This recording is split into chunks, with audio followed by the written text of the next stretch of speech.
प्रणव ध्वनि, और कह सकते हैं सृष्टि की आदि ध्वनि। सृष्टि की आदि ध्वनि कह सकते हैं। जस्ट ये जो फर्स्ट फोर्स जो निकला ये है सतगुण। सतगुण के प्रभाव से सबसे पहले ब्रह्म में, पुरुष देह में ये भाव जगी कि मैं हूँ, माने वो है, उनका अस्तित्व है। वो कब पता चला? जब प्रकृति के बंधन उसमें पड़ी और सतगुण निकला। ये जो मैं हूँ का, ये सतगुण के प्रभाव से मैं हूँ अर्थात आई एग्जिस्ट, एग्जिस्ट की भावना जगी, अर्थात विटनेसिंग फैकल्टी, मैं हूँ, मैं ही हूँ, मैं हूँ, मैं हूँ। प्रकृति के फिर ज्यों ज्यों प्रकृति के सतगुण कमजोर पड़ती गई, रजगुण एक्शन में आया। इधर रजोगुण के एक्शन में आने से ये जो यहाँ पर जो फैक्टर हुआ ये है डूअर आई। डूअर आई, डूअर आई, यहाँ पर आई एग्जिस्ट, यह है डूअर आई। और उसके बाद जो बना रजोगुण का बंधन धीरे धीरे कम होते गया, तमोगुण प्रभावी हुआ। तमोगुण के प्रभाव से हुआ done I, done I, done I अर्थात अहंबोध, मैंने किया। डूअर आई मैं यहाँ पर कह सकते हैं, इसको कह सकते हैं ज्ञा पुरुष। ज्ञा पुरुष, ज्ञा मतलब साक्षी, सब कुछ जानने वाला। और डूअर आई का मतलब है, यहीं से शुरू होता है, यहाँ से शुरू होता है ऑब्जेक्टिव पार्ट। ये है विषय और यह है विषयी और यह है विषय, ऑब्जेक्ट, ऑब्जेक्ट डूअर आई। अर्थात ये जो डन आई का मतलब कह सकते हैं, ये है पहले महत्त्व, ज्ञा पुरुष को कह सकते हैं महत्व,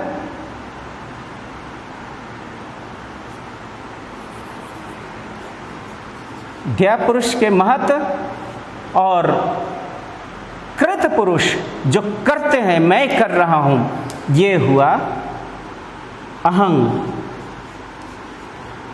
अहंग भाव। इसके बाद हुआ चित्त, चित्त तत्व, चित्त कहते हैं, चित्त अर्थात ये तीनों के मिलन से बन गया क्या? माइंड बना।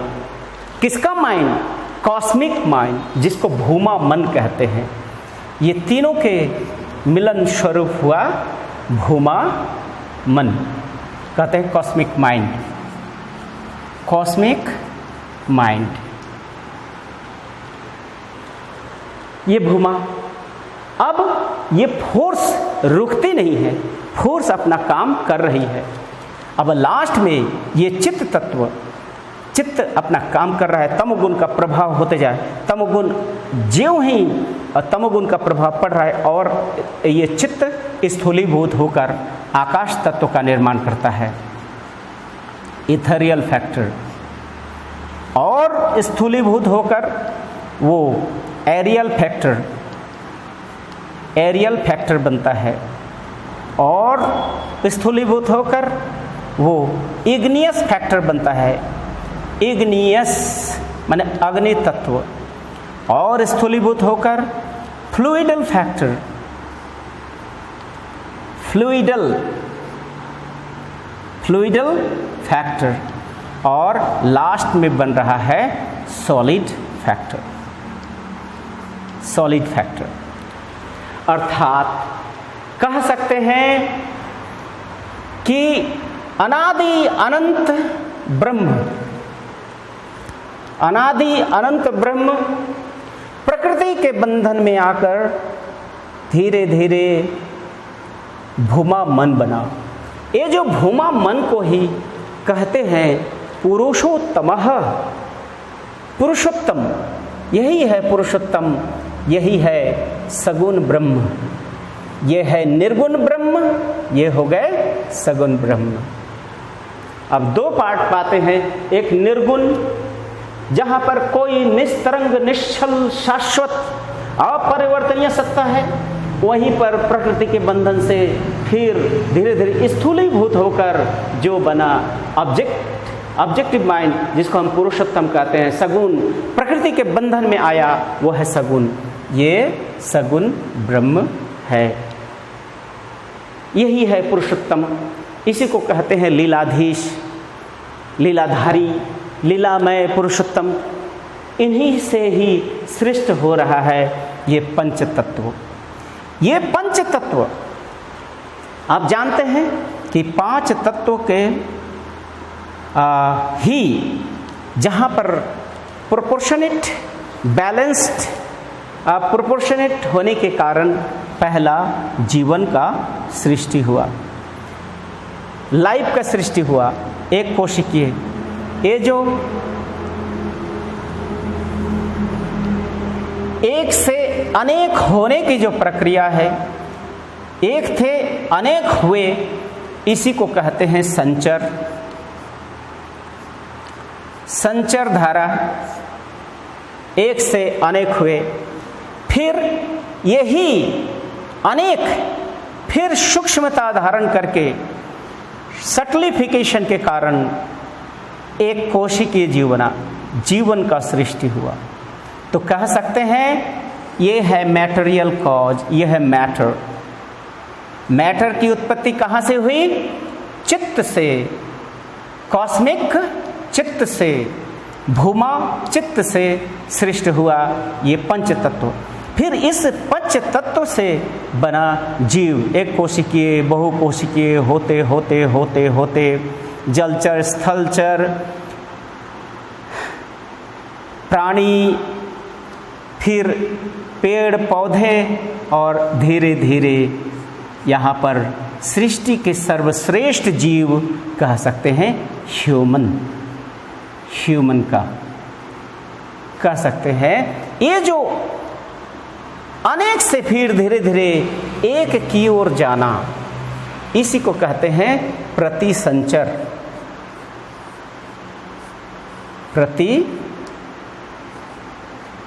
संचर धारा।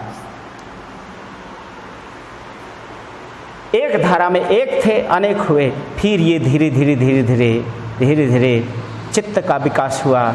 चित्त का विकास होते होते इसमें देखा गया है कि जो एक कोशिकीय जीव है उसमें चित्त का विकास बहुत ही कम है, और धीरे जीव जो भी एवोल्यूशन में धीरे धीरे उन्नत जीव हुए उसमें चित्त का विकास, जितना ज़्यादा चित्त का विकास होता है उतना ही वो सामर्थ्य और विकसित माना जाए चित्त के विकास से कारण।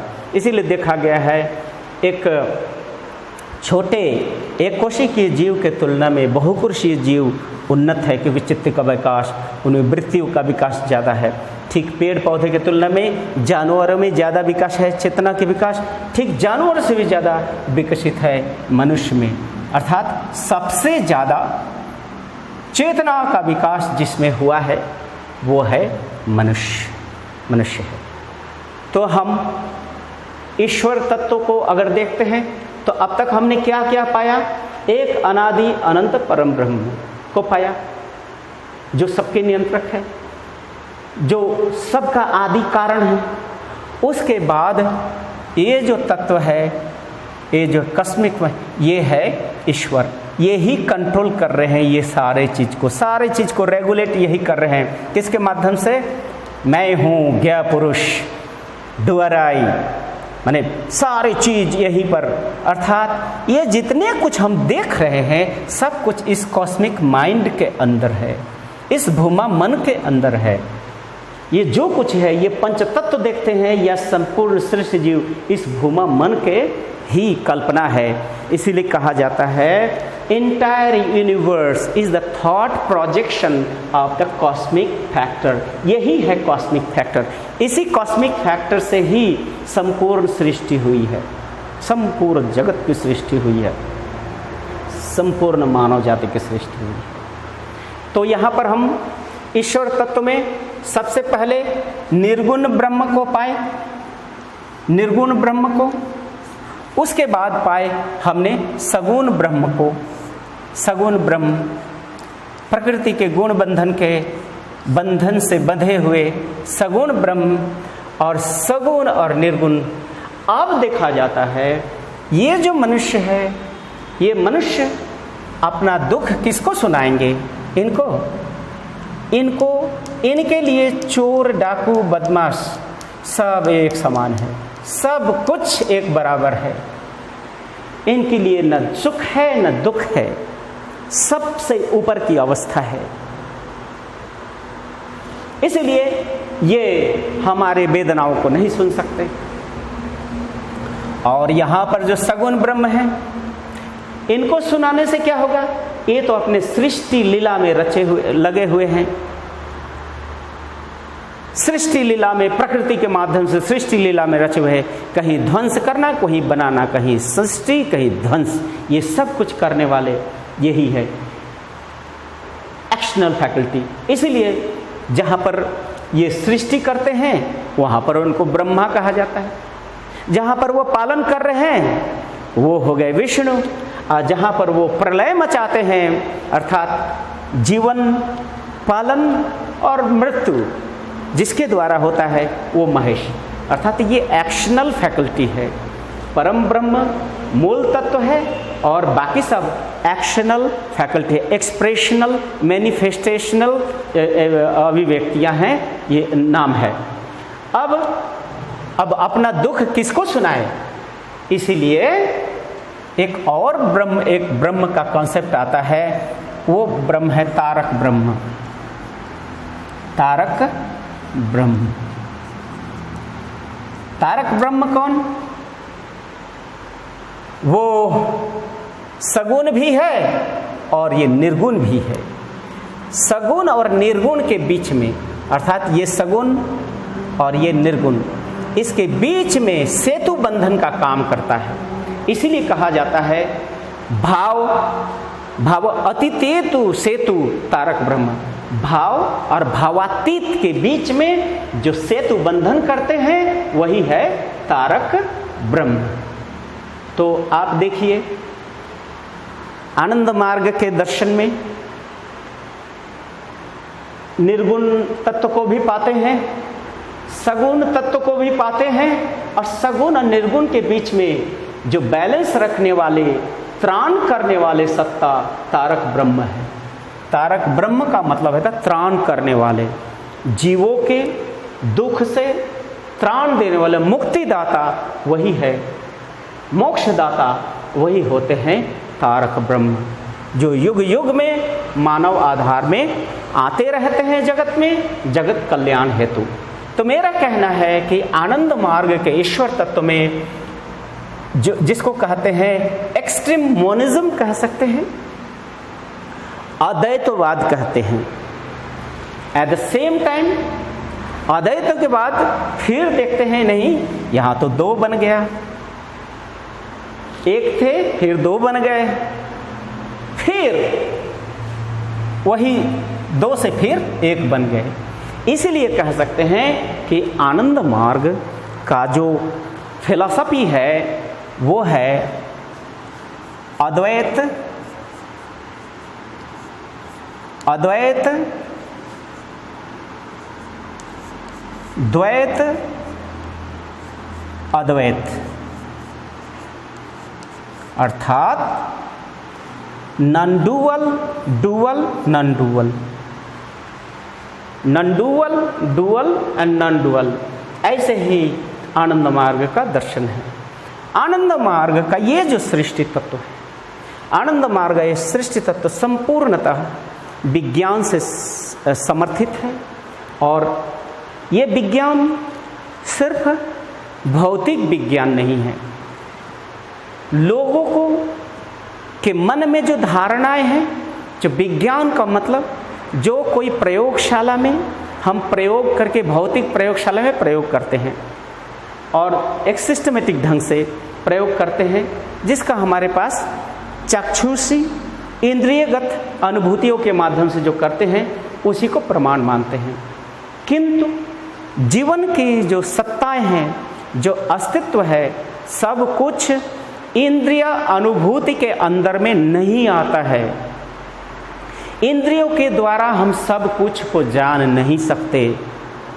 इसलिए भौतिक विज्ञान की जो कॉन्सेप्ट है, जो सब कुछ प्रयोगशाला में माने फिजिकल प्रयोगशाला में हमने कर लेंगे, वो एक कह सकते हैं एक तरह का कॉन्सेप्ट है, बट ये परफेक्ट कॉन्सेप्ट नहीं है। बट विज्ञान का अगर सही परिभाषा अगर हम देखेंगे तो विज्ञान ज्ञान हुआ जानने की प्रक्रिया। जानने की प्रक्रिया मतलब ज्ञात से अज्ञात की ओर, नोन टू अननोन। जिस चीज को हम जान चुके हैं उससे हम अनजान की ओर बढ़ते हैं।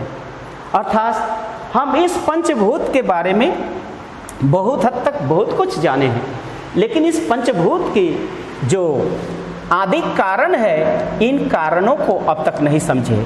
यहाँ तक कि हमारी भौतिक विज्ञान अब तक इथेरियल फैक्टर को भी एक्सेप्ट नहीं कर पाए हैं, जो कि बहुत ही सूक्ष्म तत्व है, वायु तत्व से भी सूक्ष्म है, और इससे भी सूक्ष्म है ये चित्त तत्व, इसके बाद अहम तत्व, ये महत तत्व, और ये जो निर्गुण तत्व तो और सूक्ष्म है। इसलिए भौतिक लैब में इन तत्वों को लाना कभी भी संभव नहीं होगा, क्योंकि एक है भौतिक, दूसरा है मानसिक और तीसरा है आध्यात्मिक।